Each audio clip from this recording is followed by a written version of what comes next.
Video আর বানাইতাম না।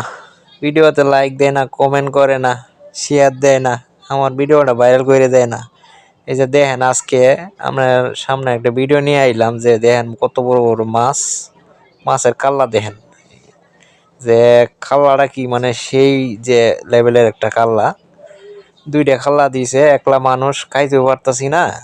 এই জন্য ভাবলাম যে আপনার সাথে একটু শেয়ার করি।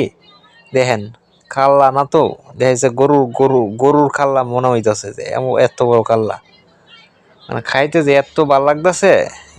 কি কি বলবো, যে ভাবলাম যে আপনাদের সাথে একটু শেয়ার করি। একলা একলা খাইতাছি যেহেতু, তাই ভাবলাম যে আপনাদের সাথে একটু শেয়ার করি। যদি আপনার ভিডিওটা ভালো লাগে, সবাই ভিডিওটা একটু শেয়ার করে দিন। যে আর কি কমু, ভিডিও ভাইরাল করেন না। প্রতিদিন ভিডিও দিতেছি, ভালো ভালো ভিডিও দেই, কিন্তু ভিডিও কিন্তু ভাইরাল হইতেছে না আমার। সবাই একটু পাশে থাকেন। সবার জন্য রইল আবার শুভকামনা।